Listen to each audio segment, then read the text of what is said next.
स्वीटी के मायके आने की खबर सुनकर स्वीटी की कुछ सहेलियां उसे मिलने आती हैं। अरे यार, इतनी टेस्टी कचौरी कहाँ से मंगवाई तूने? मेरा तो खा खा कर मन ही नहीं भरा। तभी प्रीति भी वहां आ जाती है। ये नारियल के लड्डू खाकर देखिए ना, मैंने आज सुबह ही बनाए हैं। वो स्वीटी दीदी ने बताया कि आप लोग आने वाले हैं, तो मैंने कचौरी और पकोड़े भी बना लिए। अब खाकर बताइए ना कैसे बनी। अरे ये पकोड़े खाकर देख, मजा ही आ जाएगा। स्वीटी, तेरी भाभी तो बहुत अच्छा खाना बनाती है, और एक तू है जो चाय भी ऐसी बना कर लाती है कि अगली बार बंदा चाय के नाम से ही घबरा जाए। अभी आपको पता है, स्वीटी तो ऐसा खाना बनाती है कि इसके पति के बारे में सोचकर मुझे आज भी अफसोस होता है। बेचारा आधा पेट ही खाना खा पाता होगा। चल चल, अब तुम मैके आई हो तो प्रीति भाभी से ढंग का खाना बनाना सीख के ही जाना। इतना कहकर स्वीटी की सहेलियां कह के लगाकर हंसने लगती हैं। अरे भाभी, आपको क्या पड़ी थी मेरी सहेलियों के लिए इतनी कचौरियाँ पकवान बनाने की? कोई भी ऐरा आएगा तो क्या आप 56 भोग बनाकर इनके सामने रख दोगी? ये भी वो आपकी सहेलियां ही, कोई ऐरा वैरा नहीं था। मैंने तो सिर्फ उसी लिए इनके लिए ये सब बनाया था कि आप खुश हो जाओ। उल्टा आप मुझे ही सुना रही है। मेरी सहेलियों के सामने मेरा इत्तेमान करके खुशी तो बहुत हुई होगी, आपको खुशी क्यों नहीं होगी? तारीफ सुनने की आदत जो पड़ गई है, इसलिए हर समय बस मौका ढूंढती रहती हैं तारीफ पाने का।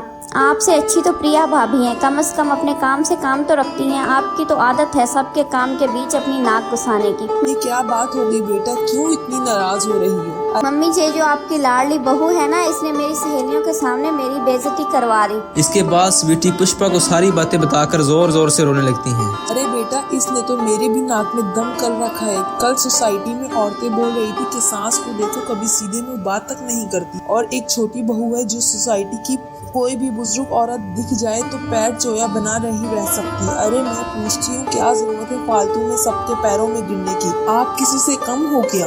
सबके पैरों में गिरते पड़ते रहे।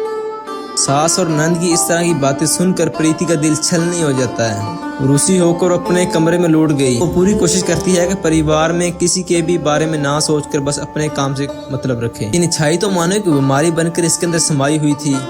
ना चाहते हुए भी जब बच्चे उसके सामने आते तो वो इन्हें इनकी पसंद का खाना बनाकर खिला देती थी। नंद को अच्छी तरह बेड रेस्ट मिलता रहे, इसलिए वो स्वीटी के साथ कपड़े धोती, इसकी जरूरत का सारा सामान लाकर इसके कमरे में रख देती ताकि उसे यहाँ वहाँ दौड़कर परेशान न होना पड़े। कुछ दिन बीत गए थे। आज सुबह से ही सासू माँ पुष्पा के चेहरे पर सवा गुलाबों की रौनक नजर आ रही थी। पुष्पा को उनकी सहेली परवा ने अपने जन्मदिन की पार्टी में जो बुलाया था, अपनी सहेलियों के बीच अपनी दास जमाने के लिए पुष्पा सुबह ही तैयारी में जुट गई।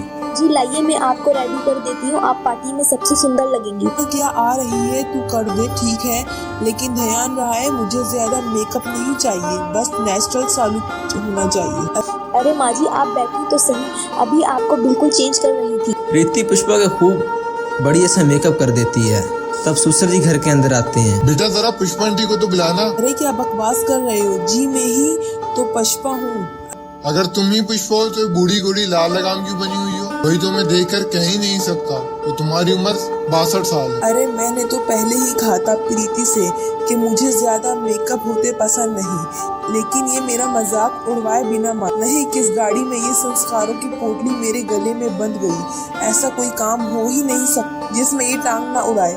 अच्छी खासी मैं खुद से तैयार हो रही थी, आकर लग गई माजी करने में और सब सत्यानाश कर दिया। अब ऐसी शक्ल लेकर सहेलियों के बीच जाऊंगी। तभी पुष्पा सहेली का फोन आता है और वो जल्दबाजी में ऐसे ही निकल जाती है।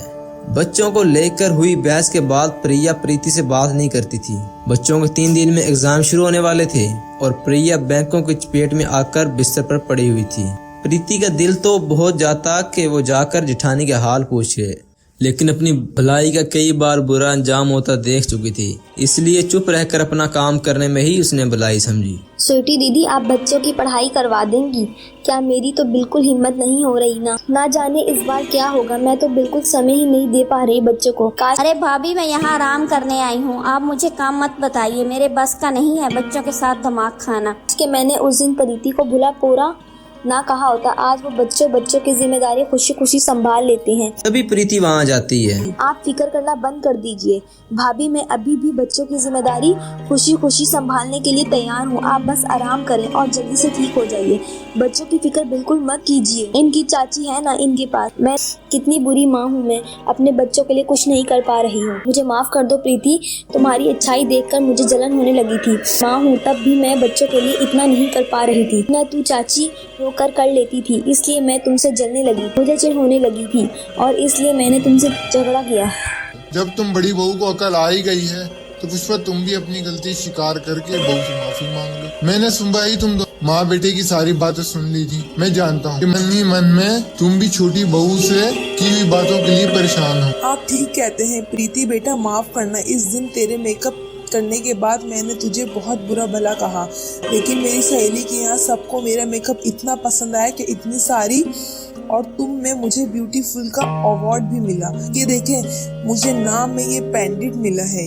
ये ले, ये पेंडेंट मेरी तरफ से तू ही रख ले, तू ही हकदार है सहेली। मैंने आपकी बातों का बुरा नहीं माना माँ जी, आप तो मेरी माँ समान है। आपकी बातें मैं दिल से नहीं लगाती। इतना बड़ा बोला कहने के बाद भी आपने एक दिन भी मेरा ख्याल रखना नहीं छोड़ा। समय पर खाना, समय पर दवाइयाँ, मेरे कपड़े धोए, जरूरत का हर सामान ला कर दिया। माँ से ज्यादा आपने मेरा ध्यान रखा। आप इतनी अच्छी कैसे हो भाभी? आपके जमाने में, आज के जमाने में इतना अच्छा कौन होता है? आपको हर दिन मैं आपको देखकर ताप की आग में जली हूँ।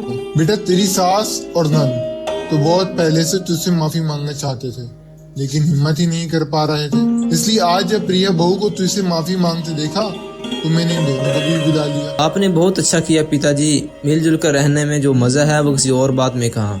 इस बात पर खीर बनाकर सबका मुंह मीठा कराती हूँ। प्रीति की इतने कहते ही सब कह के कर हंसने लगते हैं, क्योंकि ये छाई की बीमारी अभी भी प्रीति का पीछा नहीं छोड़ रही थी।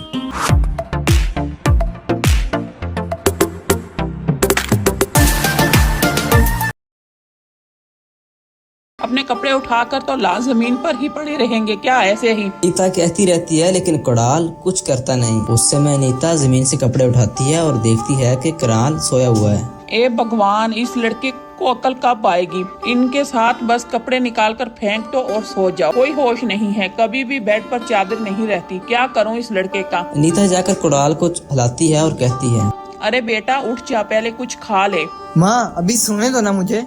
कराल टस से मस नहीं होता और नीता अपने माथे पर हाथ धर कर इस कमरे से चली जाती है। नीता को ऐसा देखकर विनय कहता है, क्या हो गया इस तरह बैठी हो? वो आपका लाडला है ना, इसका बचपना खत्म ही नहीं हो रहा। कभी भी इसके बिस्तर पर चादर नहीं है, हमेशा जमीन पर फेंकी रहती है। मेरी भी तो उम्र हो गई है, मुझसे भी काम नहीं होते पूरे। घर में इसके कपड़े भाग कर रहते हैं, एक कपड़ा यहाँ से उठा और एक कपड़ा वहाँ से उठा। अरे थक गई हूँ मैं। इतनी फिक्र क्यों कर रही हो? दुनिया की शादी करवा दो, अपने आप इसकी आदत सुधर जाएगी। बीवी के आते ही अच्छे सुधारे जाते हैं, तुम्हारा बेटा भी सुधर ही जाएगा। हाँ सही कह रहे हैं, इसकी शादी करवा देते हैं, फिर इसकी पत्नी समझे। नीता जोरों शोर से विनय के लिए लड़की देखने लगती है। दिन बीतने लगती है और शिल्पा नीता को पसंद आ जाती है। वो कुणाल और नीता की शादी करवा देती है। शादी के बाद अनीता शिल्पा से कहती है, अब मेरे बेटे की जिम्मेदारी तुम्हारी है, आज से मेरा लड़का तुम्हारा हुआ।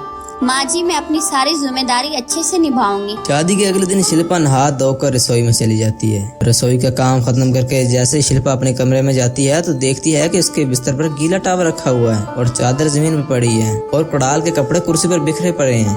अभी तक तो सब कुछ ठीक था, अचानक से कमरे में भूकंप कैसे आ गया? पूरा कमरा छटा हुआ है। वो कमरा साफ करने लग जाती है। इधर कुणाल की आवाज आती है, माँ मुझे कपड़े नहीं मिल रहे, मुझे बाहर जाना है।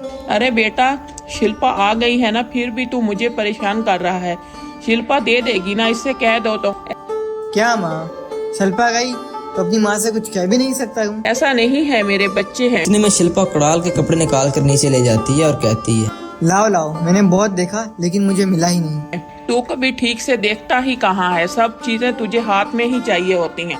कोई नहीं, आपको जो चाहिए होगा मुझसे कह दीजिएगा। कुणाल तैयार होकर बाहर चला जाता है। इधर शिल्पा अपना बिखरा हुआ कमरा साफ करने लग जाती है। पहले तो शुरू में शिल्पा को सब अच्छा लगता था।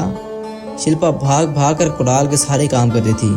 पूरे घर में जहाँ तक कुणाल कपड़े, इसकी फाइल, इसके मोजे फेंके रहते, वो सबको उठाकर अपने कमरे में रख देती। जैसे ही कुणाल को कुछ चाहिए होता तो उसे दे देती। अब मैं बेफिक्र हो गई हूँ। शिल्पा आरल को संभाल लेगी। दिन बीतने के साथ साथ शिल्पा भी कुणाल की हरकतों से उकताने लगती है। एक दिन शिल्पा को उठने में देरी हो जाती है और बड़बड़ाती हुई कहती है। शिल्पा बाथरूम में जाती है और उसका पैर बाथरूम में रखे कुणाल के चप्पल से लड़खड़ा जाता है और वो गिर जाती है।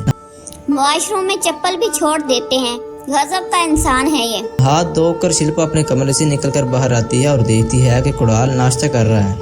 उठ गई? उठ भी गई और गिर भी गई। आपने वॉशरूम में चप्पल रखा था ना, इससे कल से मुझे वॉशरूम में चप्पल नहीं चाहिए। आज आपको आपके कपड़े कैसे मिल गए? वही तो वो मैंने दे दिया है बेटा। मैं भी सोचूं, अभी तक तो उन्होंने कुछ मांगा क्यों नहीं? मेरी माँ है ना, मुझे दे देगी। ये लो बेटा, कल सोफे के नीचे पड़े थे बेटा, तो सुधर जा। कुणाल मुस्कुराकर चला जाता है।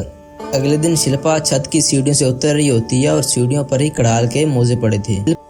मोजे सीढ़ियों पर कौन रखता है? ये कोई जगह है? यहाँ देखो, सामान फेंक देते हो। शिल्पा दमकती हुई कुणाल के पास आती है और कहती है, ये कोई मोजे फेंकने की जगह है? आप अपने मोजे अपनी जगह पर क्यों नहीं रखते? सीढ़ियों पर पड़े रहते थे, फिर मैं इधर उधर खोजती रहती हूँ। शिल्पा के इतने सुनाने के बाद भी कुणाल कुछ नहीं कहता और लैपटॉप पर लगा रहता है। मैं निकालता हूँ। क्या हुआ? मैं माँ की तरह तुम भी वही सब घिसी पिटी बातें कर रही हो? हाल में सोफे पर भी आपके कपड़े पड़े हैं। अब मैं परेशान हो गई हूँ इन सब से। शिल्पा की बातों का कुणाल पर जरा सा भी असर नहीं होता और वो अनीता के पास जाकर रोने लगती है। शिल्पा, मम्मी जी आपके बेटे को नहीं संभाल सकती, कभी कोई भी सामान अपनी जगह पर नहीं रखते।